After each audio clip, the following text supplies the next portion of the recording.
Hi! Welcome to ఇష్టమైన వంట. ఇవాళ మన స్పెషల్ ఏంటంటే టమాటా మునక్కాయ కర్రీ. అసలు ఈ కర్రీ ఇష్టం లేని వాళ్ళంటూ ఎవరు ఉండరు నాకు తెలిసి.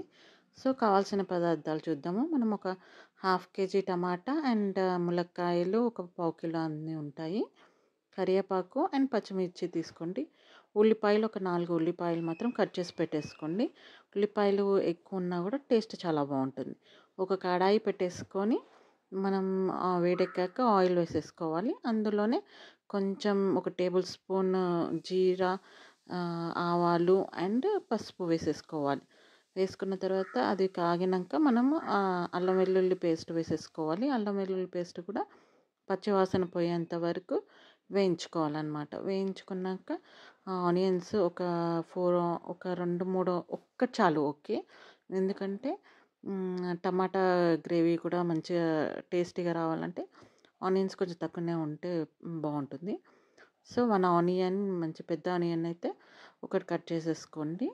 అవి కూడా కొంచెం మగ్గినాక మనము కరివేపాకును, పచ్చిమిర్చి కూడా వేసేసుకోవాలి.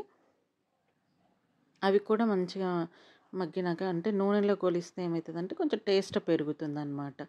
పచ్చిమిర్చి కూడా వేస్తే దాని ఫ్లేవర్ కూడా కొంచెం యాడ్ అయ్యి టేస్ట్ బాగుంటుంది. అందుకని పచ్చిమిర్చి కూడా వేసారనుకోండి టేస్ట్ చాలా బాగుంటుంది. అండ్ ఇప్పుడు మనము కట్ చేసుకున్న హాఫ్ కేజీ టమాటా ఉన్నాయి కదా, అవి వేసేసుకోవాలి. కొంచెం బాగా మగ్గాలన్నమాట. అవి మగ్గేంత వరకు మనము కలుపుకోవాలి. కలుపుకోవడం కూడా మధ్య మధ్యలో ఫస్ట్ మూత పెట్టేసి కలుపుకుంటే బాగుంటుంది. సో, మూత పెట్టేసి మంచిగా కలుపుకున్నారనుకోండి టేస్ట్ బాగుంటుంది. అండ్ ఈ రెసిపీ కూడా లైక్ ఎప్పుడు టమాటా కర్రీ అని బోరు కొట్టిన వాళ్ళకి ఇట్లా మధ్యలో డిఫరెంట్‌గా మునక్కాయలు కానీ ఇంకా ఏవన్నా యాడ్ చేసుకోవచ్చు. బట్ ఇప్పుడు మనకొచ్చేసి మునక్కాయలు ఉన్నాయి కాబట్టి మునక్కాయ కర్రీ సెపరేట్‌గా ఓన్లీ మునక్కాయ కర్రీ చేస్తే టేస్ట్ అంత బాగోదు. ఇలా టమాటా యాడ్ చేస్తే మాత్రం చాలా అంటే చాలా టేస్ట్ ఉంటుంది. సో, టమాటాలు కూడా తొందరగా మగ్గడానికి మనం కొంచెం ఉప్పేసి బాగా కలిపి మూత పెట్టుకున్నామనుకో ఈజీగా మగ్గుతుంది. ఇది చాలా simple and easy recipes and fast recipe అని కూడా చెప్పొచ్చు. సో, ఒకసారి అయితే ట్రై చేసి చూడండి మీరు.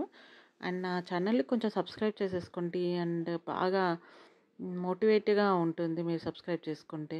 చూడండి ఇట్లా ఎంత మంచి గ్రేవీ కన్సిస్టెన్సీగా వచ్చింది కదా! ఈ గ్రేవీ కన్సిస్టెన్సీగా వచ్చి కొంచెం ఇట్లా ఆయిల్ ఇట్లా పైకి తేలుతున్నప్పుడు మనం ములక్కాయలేసేసుకోవాలి.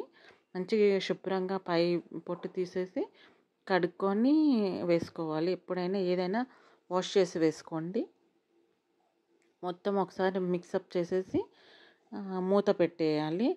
మూత పెట్టేసి ఆల్రెడీ మనం ఉప్పేసాం కాబట్టికి చూసుకోండి సరిపడా ఉప్పయితే ఉంటుంది. సో, మీకు మరీ కొంచెం తక్కువ అనిపిస్తే వేసేసుకోవచ్చు ఇప్పుడే. అండ్ మూత పెట్టి బాగా మగ్గనివ్వాలి. దాదాపు ఒక 1, 2 మినిట్స్ మగ్గితేనే బాగుంటుంది. అండ్ లేత కాయలైతే ఎక్కువ ఏం మగ్గనివ్వకండి. సో, ఉప్పు తక్కువ అనిపిస్తే ఉప్పు వేసేసుకోండి. అండ్ ఇట్లా మగ్గినాక ఈ కన్సిస్టెన్సీ ఉంటే సరిపోతుంది. ఒకవేళ మీకు కొంచెం వాటరిష్‌గా కావాలంటే వాటర్ వేసుకోవచ్చు. లేదంటే ఈ కన్సిస్టెన్సీ సరిపోతుంది. ఇప్పుడు మనం స్పైసెస్ వేసుకుందాము. 1 టేబుల్ స్పూన్ కారము, ఎక్కువ స్పైస్ కావాలనుకున్న వాళ్ళు కొంచెం గరం మసాలా వేసుకోండి. ఫ్లేవర్ ఉంటుంది. ప్లస్ చాలా టేస్ట్ కూడా ఉంటుంది. సో, లైట్‌గానే అది కూడా కొంచెమే వేసుకోండి. ఎందుకంటే పచ్చిమిర్చి కూడా వేసుకున్నాం కాబట్టి 1 స్పూన్ కారము and pinch of garam masala. ఎందుకంటే మళ్ళీ ఈ ఫ్లేవర్స్ అన్నీ పోవద్దు. టమాటా అండ్ ములక్కడ ఫ్లేవరు. సో, మూత పెట్టేసుకొని మంచిగా ఇట్లా ఆయిల్ అంతా పైకి స్పిల్ అయ్యేంత వరకు వేసుకోండి. ఒక 2, 3 మినిట్స్ అయితే అవుతుంది. And last but not the least మనం ధనియాల పొడి వేసుకున్నామనుకోండి మంచిగా ఇక అసలు ఫుల్ ఆన్ టేస్ట్ ఉంటుంది. ఒకసారి మీరు ట్రై చేసి నాకు ఎలా ఉందో కామెంట్ సెక్షన్‌లో కామెంట్ చేయండి. అండ్ నా ఛానల్‌ని సబ్స్క్రైబ్ చేసుకోవడం మాత్రం మర్చిపోకండి. లైక్ చేయండి, షేర్ చేయండి. And thank you for watching my channel. ఈ రెసిపీ మాత్రం మీరు కంపల్సరీ చేసుకోండి. అండ్ టేస్ట్ ఎలా ఉందో కూడా చెప్పేసేయండి. అండ్ సబ్స్క్రైబ్ చేసుకోవడం మాత్రం అస్సలు మర్చిపోకండి. Please motivate my channel and support my channel. ఇష్టమైన వంట ఛానల్ ములక్కాయ టమాటా కర్రీ. So, thank you.